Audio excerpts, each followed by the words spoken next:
Hey there, and welcome. So, if you're running a business, I'm sure you've heard it a million times. You should be using AI. But with literally thousands of tools out there, all promising to completely change your life, the real question is, where do you even start? Let's figure that out together. Does this look a little familiar? I mean, it's just a sea of logos and promises all yelling for your attention. If you feel like you're drowning in options, you're not alone. It's overwhelming. But don't worry. We're about to throw you a lifeline. So I want you to think of this session as your guide. We're not just going to show you the map of the whole AI landscape. We're going to give you the compass to navigate it yourself. The goal is to find the tools that will actually make a real difference for your business. You know, the best way to really understand the power of AI is just to see it in action. So before we get into the how-to, let's look at a few real-world examples, from online shops to actual construction sites, to see how the right tool solves a very specific problem. Okay, first up, let's meet Maya. Her online boutique is starting to take off, which is fantastic news. But the bad news, she is buried under a mountain of emails. Questions about orders, sizing, shipping, you name it. How can AI help her get her time back? Well, for a problem just like Maya's, there's a whole world of solutions. Take a look at this. A tool like Gorgeous, for example, tackles that customer support nightmare directly with a chatbot. But what if her problem was different, like people can't find what they're looking for? A tool like Clevu acts kind of like an AI-powered personal shopper. The key takeaway here, Maya doesn't need AI, she needs a specific tool for a specific pain point. Heck, she could even start with the free AI that's already built into Shopify. All right, let's switch gears completely, from retail to healthcare, a field with totally different challenges. Meet Dr. Chen. She's a brilliant doctor, but her practice is just drowning in paperwork. And all that time she spends on admin, that's time taken away from her patients.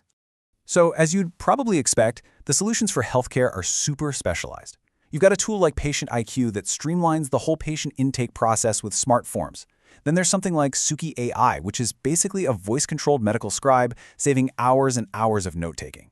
But you know what? The most important feature here isn't speed, it's security. Any tool that handles patient data must be HIPAA compliant. That is absolutely non-negotiable. And for our last example, let's head over to a construction site. This is Dave. Now for him, the biggest headaches aren't digital, they're physical. Things like creating accurate job estimates and just juggling crew schedules all over town. And this is where AI can really fix some logistical nightmares. A tool like HouseCall Pro can take a mess of inefficient travel routes and optimize them, just like that. Meanwhile, something like Service Titan helps on the financial side, creating much more accurate job estimates. For Dave, this isn't about some fancy tech. This is about time, fuel, and profit. We're talking direct bottom-line benefits. Okay, so those examples, retail, healthcare, construction, they're all wildly different, right? But the thinking behind how you choose the right tool, it's exactly the same. So now that we've seen the what, let's get into the how. This is your universal compass, a framework that's going to work for any business, and that includes yours. This right here, this is the core of it all. A 7-point checklist.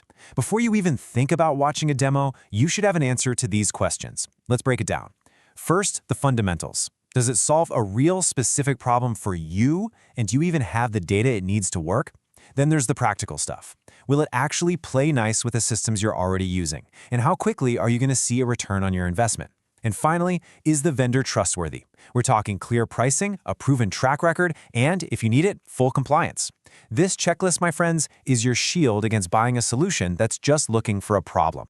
And as you go through that checklist, you're going to start to see some really clear green flags and red flags. Think of it like this. Green flags are all about clarity and proof. They solve a specific problem you have, their pricing is right there for you to see, they integrate easily, and they've got great reviews from businesses just like yours. Red flags, oh, they're all about being vague and creating friction. They make these fuzzy promises about efficiency, or they require a bunch of expensive custom work, or, my personal favorite, they hide their pricing behind a contact sales button. Trust the green flags. So, you've used the checklist, you've spotted all the green flags, and you found a tool that looks absolutely perfect. Time to sign that expensive annual contract, right? No, absolutely not. Now comes the most important step of all, the smart pilot program. You have to test before you invest. And your pilot plan should look exactly like this. Start small, with a really manageable scope. Run it for a limited time, just a few weeks is fine. But here is the most crucial part. You have to define what success looks like before you even start.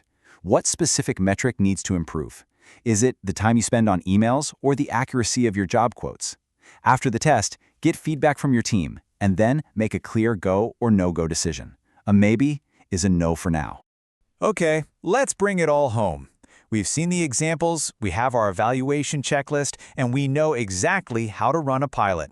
Now, let's combine all of that into a super simple 3-step action plan you can use today to build your own AI shortlist. This is the whole funnel. You start by identifying your top business problems. You do not start by looking at tools. Then, for each problem, you find just a couple of promising tools. Finally, you use that 7-point framework we talked about to evaluate them, and then you pilot the best one. See? That's how you go from thousands of choices to one tested, proven solution. And that brings us to the single most important takeaway from all of this. Seriously, if you remember one thing, make it this. Test the free and general tools first. You might already have powerful AI in the software you use every single day. Only pay for a specialized tool once you've proven you absolutely need it and you know exactly what problem it's solving. Start simple, then specialize. And that brings us to our final question, and this one's for you to take away. Looking at your own business, your own daily challenges, what is the #1 problem that AI could solve for you, starting right now?